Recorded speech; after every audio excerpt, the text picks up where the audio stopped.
দর্শক, বাংলা টেলিভিশন কানাডার আজকের এই বিশেষ আয়োজনে আপনাদের সবাইকে স্বাগত জানাই। আমি নাজমা কাজী। বাংলাদেশের মুক্তি সংগ্রামের ইতিহাসে 1971 সালের মার্চ মাসটি অতি গুরুত্বপূর্ণ। বাঙালিত্বের সন্ধানে আমাদের যে যাত্রা, 71-এর 7ই মার্চ ঢাকার রেসকোর্স ময়দানে বঙ্গবন্ধু শেখ মুজিবুর রহমানের কণ্ঠে গর্জে উঠেছিল সেই মুক্তিরই বারতা। মুজিবায়া যাও রে,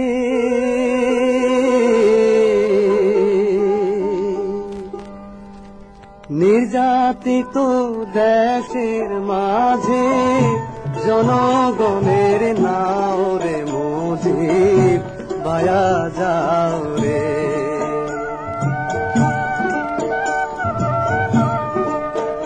মুজিব রে ছলে কলে 24 বছর রক্ত খাইল চুষে, জাতির বাঁচাইতে যাইয়া তুমি হইলা দোষী রে, মুজিব বায়া যাও রে।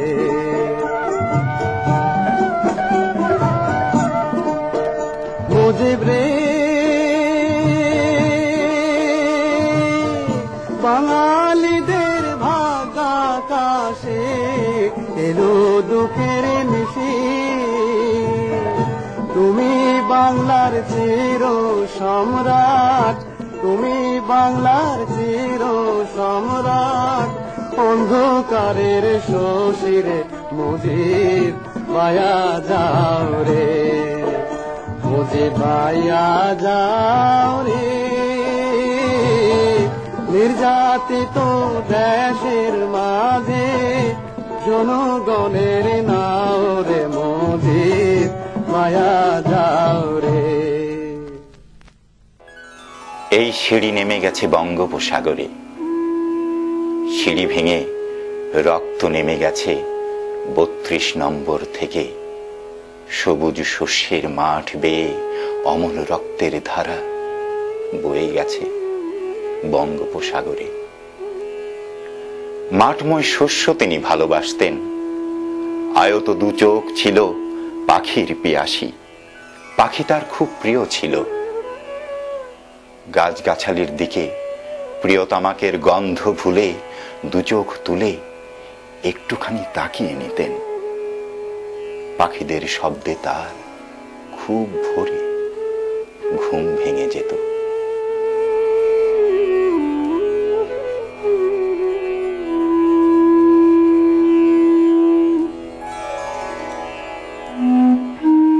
স্বপ্ন তার বুক ভরে ছিল, পিতার হৃদয় ছিল স্নেহে আর্দ্র চোখ। এদেশের যা কিছু তা হোক না নগণ্য ক্ষুদ্র, তার চোখে মূল্যবান ছিল। নিজের জীবনই শুধু তার কাছে তুচ্ছ ছিল, স্বদেশের মানচিত্র জুড়ে পড়ে আছে বিশাল শরীর।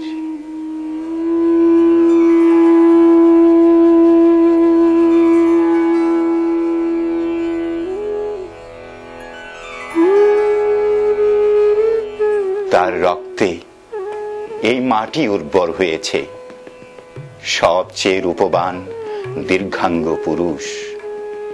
তার ছায়া দীর্ঘ হতে হতে মানচিত্র ঢেকে দেয় সস্নেহে আদরে। তার রক্তে প্রিয় মাটি উর্বর হয়েছে, তার রক্তে সব কিছু সবুজ হয়েছে।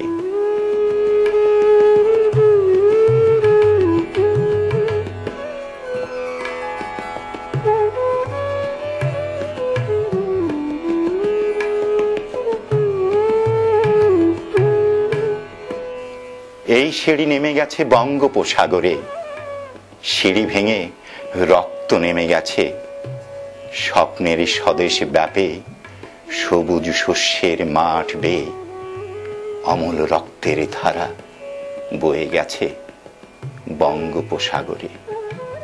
1971-এর 7ই মার্চের সেই কালজয়ী ঐতিহাসিক ভাষণের মধ্য দিয়েই জাতির জনক বঙ্গবন্ধু শেখ মুজিবুর রহমান একটি নিরস্ত্র বাঙালি জাতিকে সশস্ত্র জাতিতে রূপান্তর করেছিলেন। দর্শক, ঐতিহাসিক সেই ভাষণের উপর ভিত্তি করে আপনারা এই অনুষ্ঠানে দেখবেন একটি বিশেষ প্রামাণ্যচিত্র, মুক্তি, স্বাধীনতা, জয় বাংলা। তবে তার আগে 1 মিনিটের একটি ছোট্ট বিজ্ঞাপন বিরতি, সাথেই থাকুন।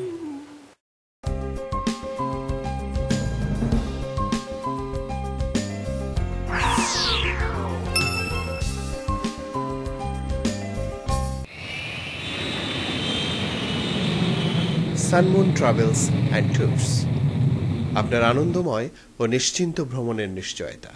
3045 সাউথ ক্রিক রোড, মিসিসগা।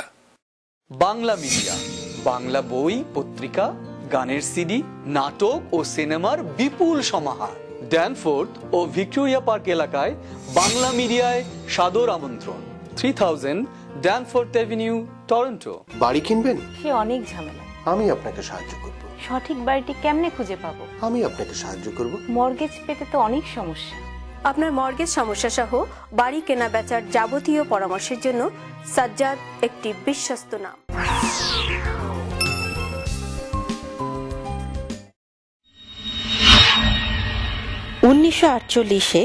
পাকিস্তান রাষ্ট্র সৃষ্টির পরপরই পশ্চিমের সামরিক শাসকেরা বাঙালিদের প্রতি অর্থনৈতিক, রাজনৈতিক, সামাজিক ও সাংস্কৃতিক নিপীড়ন চালাতে থাকে।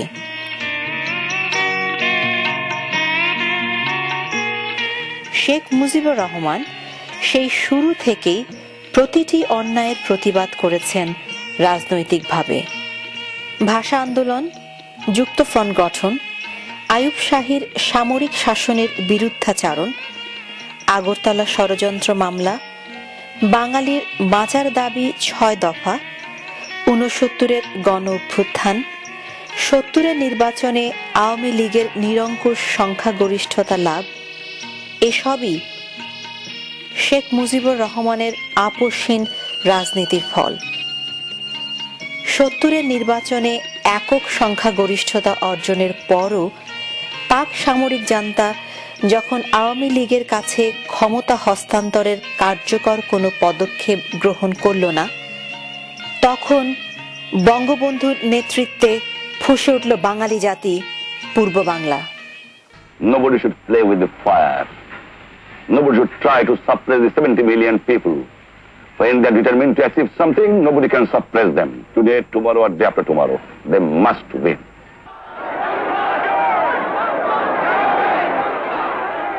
We cannot tolerate anymore all this system. Everything is collapsed. There is no administration. The people are obeying my order, not their order.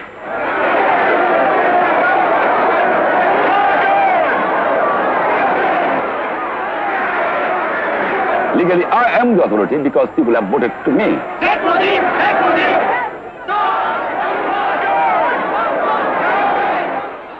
1948 থেকে 1970 পর্যন্ত পশ্চিম পাকিস্তানিদের দ্বারা নির্যাতিত বাঙালি জাতি 1971-এর মার্চ মাস নাগাদ একটি ক্রান্তি লগ্নে পৌঁছল। 7ই মার্চে দেওয়া বঙ্গবন্ধুর ঐতিহাসিক সেই ভাষণটি ছিল বাঙালি জাতির ক্রান্তি লগ্ন অতিক্রমের একটি রোড ম্যাপ।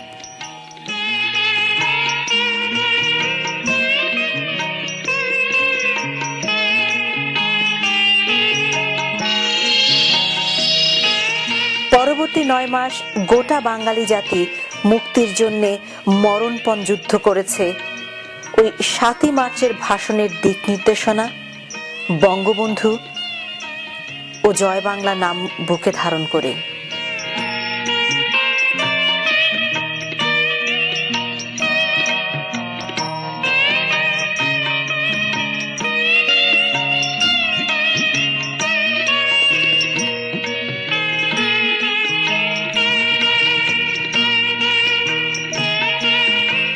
বঙ্গবন্ধুর 7ই মার্চে দেওয়া 18 মিনিটের সেই বক্তৃতা যেন একটি রাজনৈতিক কবিতা, যার ছন্দে ছন্দে উচ্চারিত হয়েছে প্রজ্ঞা, আবেগ ও নির্দেশনা। এই বক্তৃতা বাঙালির হৃদয়কে স্পর্শ করেছিল এবং উদ্দীপ্ত করেছিল সংগ্রামে। স্মরণ করি ভাষণের শুরুটা, যেখানে বঙ্গবন্ধু আন্দোলনের কারণ ও পটভূমি বর্ণনা করেছেন। বলেছেন, আজ দুঃখ ভারাক্রান্ত মন নিয়ে আপনাদের সামনে হাজির হয়েছি। আজ দুঃখ ভারাক্রান্ত মন নিয়ে আপনাদের সামনে হাজির হয়েছি। আপনারা সবই জানেন এবং বোঝেন আমরা আমাদের জীবন দিয়ে চেষ্টা করেছি, কিন্তু দুঃখের বিষয় আজ ঢাকা, চট্টগ্রাম, খুলনা, রাজশাহী, রংপুরে আমার ভাইয়ের রক্তে রাজপথ রঞ্জিত হয়েছে। আজ বাংলার মানুষ মুক্তি চায়, বাংলার মানুষ বাঁচতে চায়, বাংলার মানুষ তারা আজ তার অধিকার চায়। কিন্তু দুঃখের বিষয়, আজ দুঃখের সঙ্গে বলতে হয় 23 বছরের করুণ ইতিহাস, বাংলার অত্যাচারের, বাংলার মানুষের রক্তের ইতিহাস, 23 বছরের ইতিহাস, মুমূর্ষ নরনারীর আত্মনাদের ইতিহাস, বাংলার ইতিহাস, এদেশের মানুষের রক্ত দিয়ে রাজপথ রঞ্জিত করার ইতিহাস। দূরদৃষ্টি সম্পন্ন বঙ্গবন্ধু বুঝতে পেরেছিলেন যে বাঙালির স্বাধীনতার লক্ষ্যে চূড়ান্ত লড়াইটা হবে অত্যাধুনিক অস্ত্রশস্ত্রে সজ্জিত পেশাদার একটি নিয়মিত সামরিক বাহিনীর সাথে নিরস্ত্র নিরন্ন বাঙালি জাতির। স্মরণ করি 7 মার্চের ওই বক্তৃতায় তিনি নির্দেশ দিয়েছিলেন প্রত্যেক ঘরে ঘরে দুর্গ গড়তে এবং পাক সেনাদের চূড়ান্তভাবে অসহযোগিতা করতে। বলেছিলেন, আমরা ভাতে মারব, আমরা পানিতে মারব, প্রত্যেক ঘরে ঘরে দুর্গ গড়ে তোলো, প্রত্যেক ঘরে ঘরে দুর্গ গড়ে তোলো। তোমাদের যা কিছু আছে তাই নিয়ে শত্রুর মোকাবেলা করতে হবে এবং জীবনের তরে রাস্তাঘাট যা যা আছে সবকিছু আমি যদি হুকুম দেবার নাও পারি তোমরা বন্ধ করে দেবে। প্রত্যেক গ্রামে, প্রত্যেক মহল্লায়, প্রত্যেক ইউনিয়নে, প্রত্যেক সাব ডিভিশনে আওয়ামী লীগের নেতৃত্বে সংগ্রাম পরিষদ গড়ে তোলো এবং তোমাদের যা কিছু আছে তাই নিয়ে প্রস্তুত থাকো। স্মরণ করি 7 মার্চের ঐতিহাসিক সেই বক্তৃতায় বঙ্গবন্ধু 7.5 কোটি বাঙালির দাবির ন্যায্যতা বিশ্ববাসীর কাছে সুস্পষ্টভাবে তুলে ধরেছিলেন। 1952 সালের ভাষা আন্দোলন, 1954, 58, 64 থেকে 69-এর গণ অভ্যুত্থান পর্যন্ত বঞ্চিত বাঙালির সংগ্রামের ধারাবাহিকতা ও পরম্পরা তিনি বর্ণনা করেছেন এই বক্তৃতায়। 1952 সালে রক্ত দিয়েছি, 1954 সালে নির্বাচনে জয়লাভ করেও আমরা গদিতে বসতে পারি নাই। 1958 সালে আইয়ুব খান মার্শাল ল জারি করে 10 বছর পর্যন্ত আমাদের গোলাম করে রেখেছে। 1967 সালে 6 দফার আন্দোলনে 7ই জুনে আমার ছেলেদের গুলি করে হত্যা করা হয়েছে।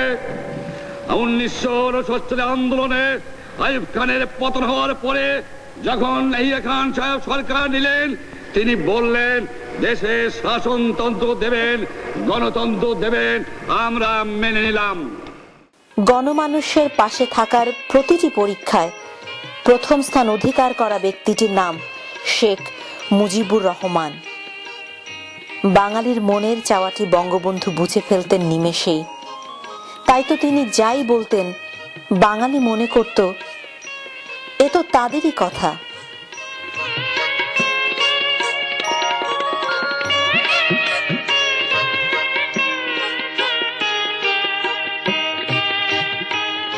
স্মরণ করি 7 মার্চের ভাষণে বঙ্গবন্ধু নির্যাতিত বাঙালির পক্ষে পাক হানাদারদের প্রতি হুঁশিয়ার উচ্চারণ করে হুঙ্কার দিয়ে বলেছিলেন, 25 তারিখে অ্যাসেম্বলি কল করেছে, রক্তের দাগ শুকায় নাই। আমি 10 তারিখে বলে দিয়েছি যে ওই শহীদের রক্তের উপর দিয়ে পাড়া দিয়ে আরটিসিতে মুজিবুর রহমান যোগদান করতে পারে না। অ্যাসেম্বলি কল করেছেন, আমার দাবি মানতে হবে। প্রথম, সামরিক আইন মার্শাল ল উড্র করতে হবে। সমস্ত সামরিক বাহিনীর লোকদের ব্যারাকে ফেরত দিতে হবে। যেভাবে হত্যা করা হয়েছে তার তদন্ত করতে হবে। আর জনগণের প্রতিনিধির কাছে ক্ষমতা হস্তান্তর করতে হবে। তারপরে বিবেচনা করে দেখব আমরা অ্যাসেম্বলিতে বসতে পারবো কি পারবো না। নিয়মতান্ত্রিক ও গণতান্ত্রিক রাজনীতির ধারক বাহক বঙ্গবন্ধু শেখ মুজিবুর রহমান সদা সর্বদাই পরমত সহিষ্ণু ছিলেন।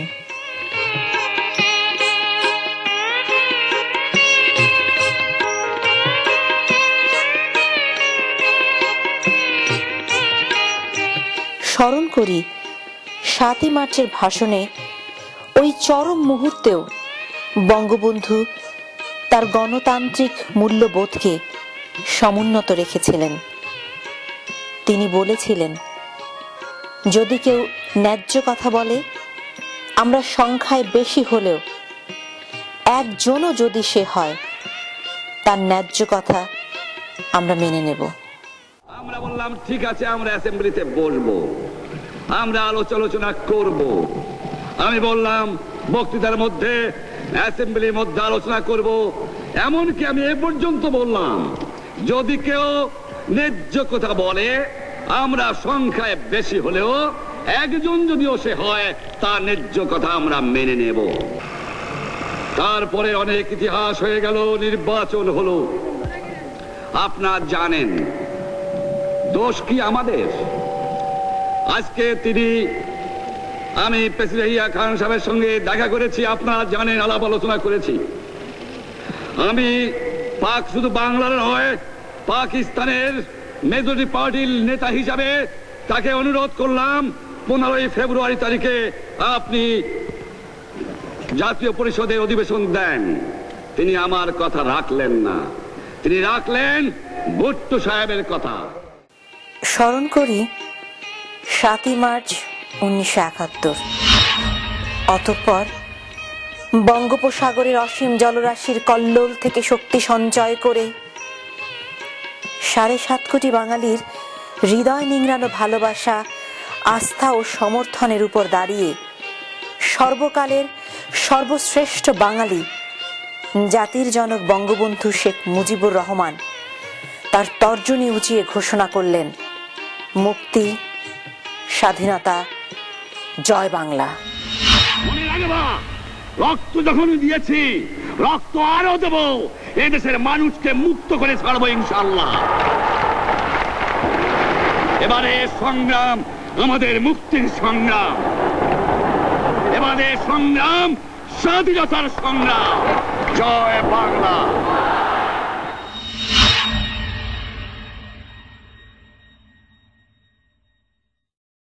একটি কবিতা লেখা হবে, তার জন্য অপেক্ষার উত্তেজনা নিয়ে লক্ষ লক্ষ উন্মত্ত অধীর বিদ্রোহী শ্রোতা বসে আছে ভোর হতে জনসমুদ্র উদ্যান সৈকতে।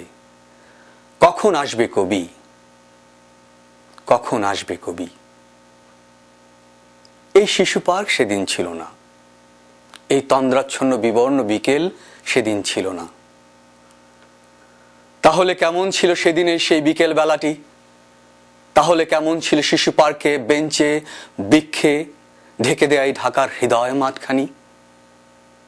জানি সেদিনের সব স্মৃতি মুছে দিতে হয়েছে উদ্যত কালো হাত।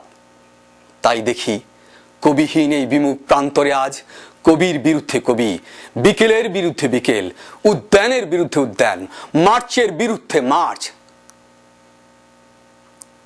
হে অনাগত শিশু,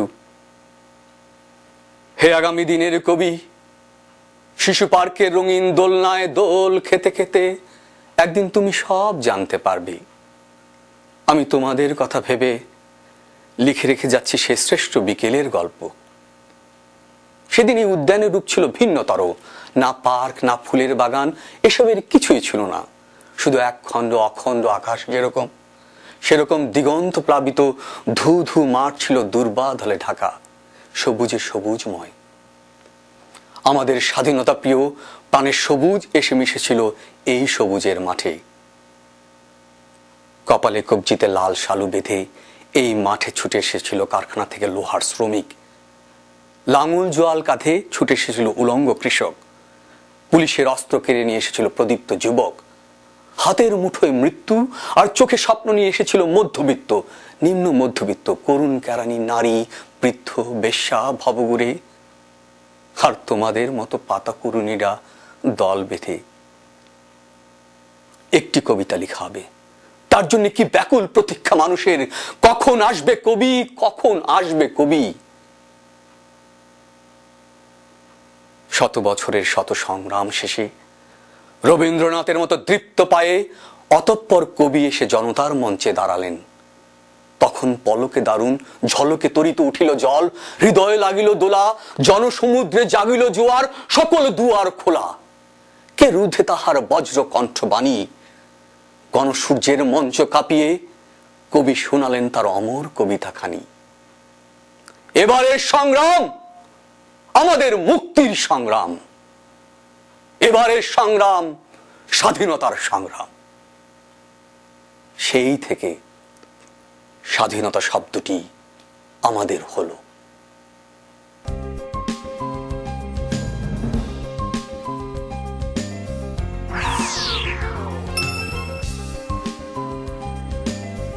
পল্টু কুমার শিকদার, বাংলাভাষী Canadian barrister. Immigration, personal injury, criminal law, real estate সহ যে কোনো বিষয়ে আইনগত পরামর্শের জন্য নির্ভরযোগ্য ও বিশ্বস্ত। Omnibus tax and accounting services, দ্রুত ট্যাক্স রিফান্ড সহ যাবতীয় ট্যাক্স ও বিজনেস অ্যাকাউন্টিং এর জন্য নির্ভরযোগ্য প্রতিষ্ঠান। যোগাযোগ Mostaq Ahmed, 2811 Danforth avenue, Toronto. সড়ক দুর্ঘটনা অথবা পড়ে গিয়ে আপনি কি আঘাতপ্রাপ্ত? 20 বছরের অভিজ্ঞতায় সমৃদ্ধ ঘোষ ল অফিস আপনার সেবায়, আপনার সাথে। আপনার সঠিক ক্ষতিপূরণ প্রাপ্তিতে অভিজ্ঞ আইনজীবীর কোনো বিকল্প নেই। আমরা বাংলায়ও কথা বলি। একটি স্বপ্নিল বাড়ি, একটি লাভজনক ব্যবসা, একটি নির্ঝঞ্ঝাট কন্ডোমিনিয়াম। আপনার এমন সব স্বপ্ন পূরণে অভিজ্ঞ রিয়েল এস্টেট এজেন্ট শাহজাদ একটি বিশ্বস্ত নাম।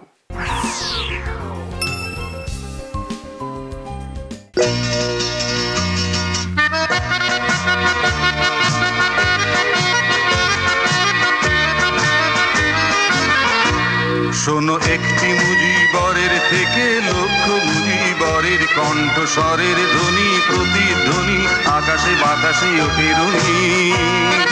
বাংলাদেশ আমার বাংলাদেশ, বাংলাদেশ আমার বাংলাদেশ।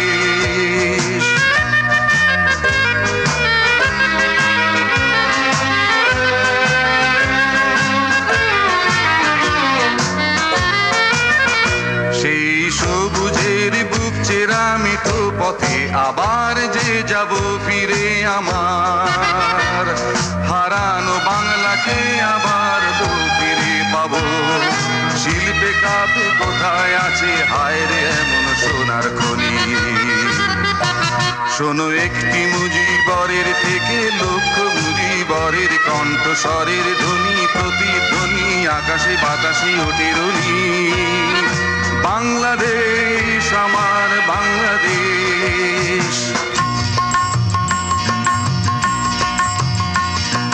বিশ্বকবির সোনার বাংলা, নজরুলের বাংলাদেশ, জীবনানন্দের রূপসী বাংলা, রূপের যে তার নেই শেষ বাংলাদেশ।